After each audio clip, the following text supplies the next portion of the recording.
Hello my people, how are you doing? Welcome to another episode of the State of the Nation with Hon.Peter Mutua. And as I promised you guys in the previous video that I did with Muesh, I told you that every week we expect a video from us. We will be talking about anything going in our nation, politics mostly, and anything that that's affecting us as a nation. Welcome, Mr. Mutua. Thank you very much. Say hi Liz. to my people. All the fans for Liz and everybody that is watching us and the ones who will be joining, we are thankful that we have good weather today in terms of having the opportunity to record and our thoughts. Yes. And by way of this video, we tell you what is happening in the country such a time as this. Yes. And many other things even across the world. We'll talk about Israel and other places. Yes. And we thank you once again for being faithful fans and followers to one Liz Inya Katonge. Yes, but they appreciate so much, guys. We are almost at 10k subscribers. In the past like a month I had 6,000 subscribers. Like for now I have almost 8,680. We are doing fine. Thank you so much, guys, for being my subscribers. And as we start, I've seen a lot of questions asking me. I always introduce you as the head of service delivery unit Nairobi County, and I get a lot of questions like what does that position do? Is it a position from the national government or you work under county government of Nairobi? Very good question. You know, when people ask you questions, you must make sure that you respond to them because they want to know. Yes. And may I take this opportunity to make it clear that I work for Nairobi City County Government as the head of service delivery unit. Head of service delivery unit his duties are to advise the governor on backlogs and on solutions to some challenges. Besides that, I coordinate between all the departments, making sure that services that Kenyans and Nairobians want are available. Yes. Such services are water, roads, lighting, education in terms of ECD, and making sure that even traffic it's flowing, and of course with liaising with the relevant departments and leaders in those sectors, just to make sure that everything in Nairobi is running smoothly. You remember back at home, somebody come, for example, where you come from, if you asked your dad the number of schools that were that time, today they are more than they were. Yes. So everything is established. Basically, bottom line is service delivery. Yes. So Nairobi City County, first of all, was established to offer services. And it's those services to make sure that my business is to make sure that the services are available. Yes. And then that are available, we have plans of making them available in all parts of the city. Yes, I think everyone who's asking me questions, how does that go, where do you get that position? I think now you are fully answered. Back to politics. Mr. Gachagua came yesterday. And you think, I know you remember that the last video that we did, we said that we were having rumors around that he'll be arrested. And there was a lot of chaos. Others were saying, oh, they were president goons who wanted to destroy Gachagua. But we also see chaotic in airport. We don't know, there were guys there, police who wanted to arrest him. What really happened in that incident? Well, avoiding a lot of speculation, we deal with what we saw. Yes. Maybe probably there were people who wanted to arrest them, and that I've said probably, because it's speculation from people until something is actualized. Yes. We just treat it as rumor or speculation. But let's go deal with the facts. Yes. The facts are like around city cabanas, there were goons. Yes. Why do we say they're goons? They were armed with, as usual, their weapons, and they were not people who are hired to guard or to provide security at city cabanas, the hotel and the surroundings, because they were seen advancing. Stones were thrown. Exactly, a lot of stones. Even people cars were destroyed. Journalists were injured. Yes. So if those goons and the people who sent them, it was uncalled for. Yes. Gachagua would just have been allowed to come back home, move to his home, or to a place that he needed to make a stopover, take tea or whatever, then he proceed to his house. But now when we have goons, what we are trying to show the world and locally is that he's too important and popular, that his popularity needs to be handled in a manner that is there is attack to his supporters, attack to himself, attack to other people like journalists. You know, journalists are pro-life and they just want to report things as they are. And most journalists, more than 90%, they are non-partisan. They are not aligned or allied to anybody. Exactly. So let journalists be they continue reporting and informing the world of the happenings that are happening in this country or elsewhere, other than attacking them when they are doing their work and injuring them, destroying their equipment, even automobiles that were ferrying them were vandalized. It is uncalled for. Yes. We are not in support of that, because we saw there is a journalist who was hit at the head, their car was really destroyed. Then everyone in the video was shouting, one term, and others were saying that the goons, others were in uniform, to mean that they were the police. And everyone was saying like, now, these are Ruto goons. He has paid them and then he flew to Japan. You know, well, I read from other quarters in other WhatsApp groups that he never, first of all, let me make things clear. As they say in Swahili, mgala muwe lakini haki yake mpe. So sometimes it's not just good to give statements like he fled. There is an international conference in Japan. It's called TICAD.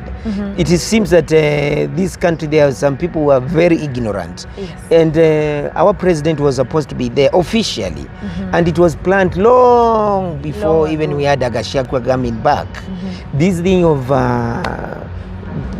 just giving statements that are not, you cannot substantiate because you are harboring a lot of hatred and emotional torture is not necessary. The fact of the matter is that the president is supposed to be in Japan where he is, and it happens, it's a coincidence that Gachagua is coming back when he's not around. It was not planned that he'll be away when Gachagua is coming back. That's not the matter. The issue is there are people, rumor has it that the goons were paid by his people probably, and the governor of Nairobi. And all those are just speculations.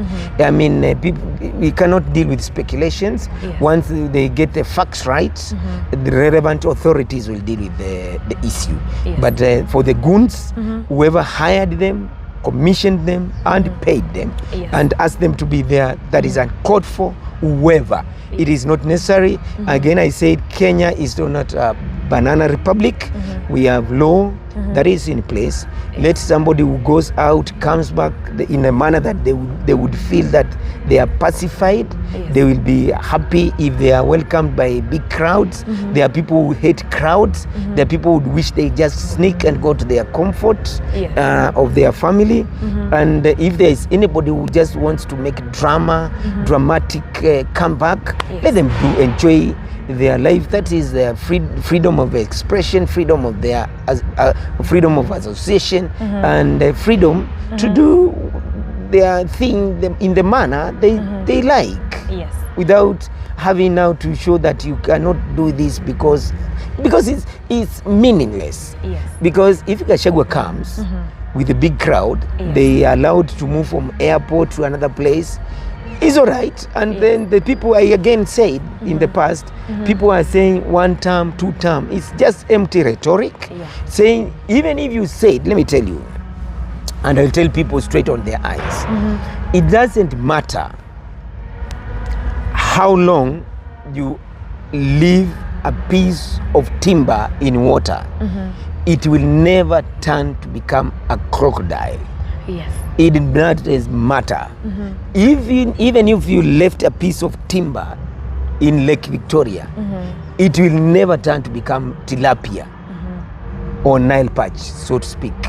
In the same spirit, even if you say 1 term 1,000 times without a plan, it will amount to nothing.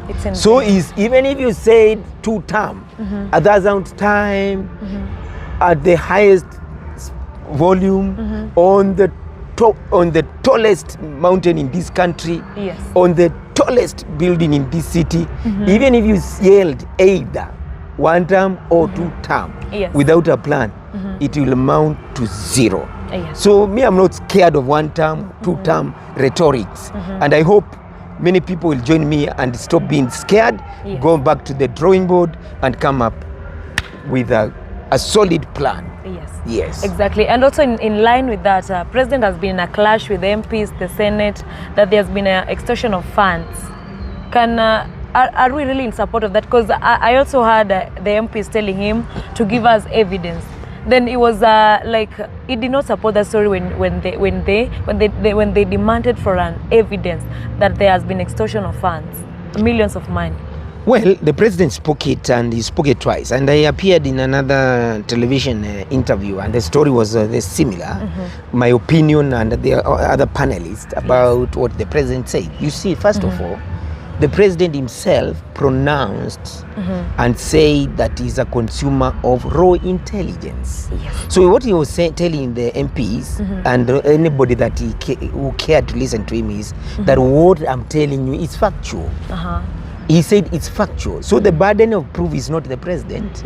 I mean, no, it's not, because he said factual. The burden of proof remains with him, because he's the one who came out and said. Yes. He said in Homa Bay, he repeated that matter this week on Monday when there was a PG, parliamentary group meeting between ODM and UDA, and he said it publicly, broad daylight. And he said that, in fact, he went ahead and mentioned the amount of money that was spent at the Senate, 150 million.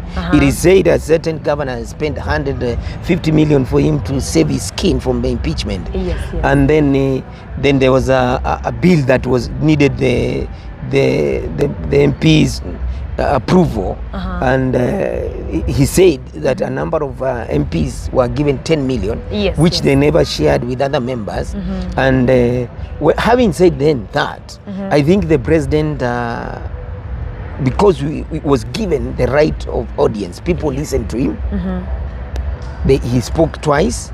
So I think the burden rests with and it is not to us. He's not going to answer us. We are not even asking him to respond to us, because he never talked about ordinary citizens. So for us citizens and his supporters, he has nothing to tell us. He has nothing to prove to us. But because he spoke on our behalf, and he spoke about two institutions, the Senate and the National Assembly. So let the National Assembly and the Senate use the correct legal channels and ask him to appear before them, or send the list of the names of the people who are involved in taking the 150 million and the ones who took the 10 million. Or otherwise, let them resolve their matters as they wish. Is the best way to resolve their matters between him, the National Assembly and the Senate. He may not have to give a list. They may agree to resolve the matter in another way. And upon resolving the matter, they can either tell us or not. Because we never asked him to tell us, so we cannot even ask him to tell us what they have agreed. Well, in also line with that, I watched a parliamentary sitting like yesterday, and the MPs they were also saying that the state house is the center of corruption, and now it is bringing a lot of clash. Like now in Senate we have corruption, in Parliament we have corruption, in the state house we have corruption. So what actually, or which department are we going to trust? When you talk about MPs, just the way we don't like things when they are generalized, and we are put in the same category with the people who have messed up, is one MP who said that State House is the temple of corruption. And it is MP for Kitutu Chache, Kibagenti. So is now Kibagenti, because you see he spoke from the floor of the House. It is difficult to ask him many questions, because whatever you speak in the floor of the House, it remains there, and they enjoy some degree of immunity that you cannot pursue him, take him to a court of law, to subject him to a legal process for him to make clarification of that. So he spoke it. State House had. Let the State House take appropriate action, either to come out and defend itself from those accusations. I would say is true it was, but nowadays it is not, because these are the measures that you have put in place. Yes. Yeah. Thank you for that. And as we wind up, there's been a lot of questions. Everywhere that I go, even on your social handles, Hon. Peter Mutuku Mutua, everyone is like, why are you taking so long to tell us the position that you want us to give you as your fans? Well, if fans, first of all, if in speaking to them, they feel inspired. If speaking to them, they feel that I desire to become something. Yes. It gives me some special motivation that when I speak to people without saying what I would wish to become, it motivates them. They can read in between the lines that, according to the way I talk to them, maybe I'm headed somewhere. And I think let them keep on entertaining those thoughts. I tell my fans, keep on entertaining those thoughts that I would wish to become something in this nation. And I think basically what they're asking, what leadership would I wish to, the position that leadership position that I would wish to garner for, because it's at the moment we have no vacuum, no vacancy. All the positions are in place, people are in place, they are filled. Probably at the right time when it is announced that we are now is campaign time. I will, as they continue praying for me and wishing me well, I will make announcement at the right time. Yes. As for now, the law forbids anybody apart from the ones who are rogue, and I don't belong to the category of rogue people. I've decided to be civil, so at the right time, I will tell people what I would want to garner for, and just I would wish they keep on praying for me, and even as you listen to me, if you find there are things that I'm not saying in the right way, I would like to ask you now and here that you are free to make your comments and tell me you should have done it this way, because this way it will be better for us. And if you say this way, it limits you in this manner. So you are free. Why I'm here in this forum is to interact with you. So I'm ready to be corrected, guided by those people who watch me. But at the right time, we are going to tell you what I would wish to go for. Thank you. So my people, let's keep in suspense. It's come a time now we'll come and make it official that now Mutua wants to be the president, he wants to be a governor, an MCA. So you just keep in suspense. When the time comes, we'll just come, do a video, then announce it now officially. As also we end up, kindly follow his social handles. Talk to them to follow all your social handles. All my social handles are under this. Yes. Hon.Peter Mutuku Mutua. Yes. That is Facebook, YouTube, and TikTok. Keep on following us, and as I've told you, at the right time we'll make announcements, timely announcements and pronouncements, and say what I would wish to be, because number one, I'm medically fit, academically qualified, professionally qualified, mature and experienced. So all those things combined together makes me a candidate who can make announcement to contest for any elective seat in this country. Yes. Well, it's a pleasure to have you.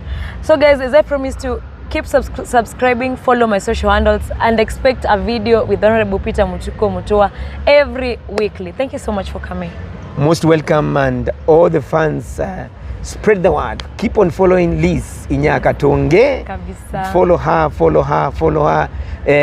200 is very good number. Exactly. That is 200,000 followers, very good number. But why not make her bigger than 200? Make her the first and the greatest young lady in this country. Yes. Keep on following. Tell your friend about Nyakatonge, and let them follow her. Them that don't follow her, make it your business. As whenever she cracks your ribs, make sure that your neighbor, your friend, also becomes a candidate of goodies from Inyakatonge. Follow her, Liz the actress, and we'll be happy that we make all of us together, united, focused, loving her, will make her the great actress of this country. And it's our pleasure that we have one of our own making to the top. We thank you for being faithful to her. Well, pleasure. pleasure too. Thank you. Bye. Bye.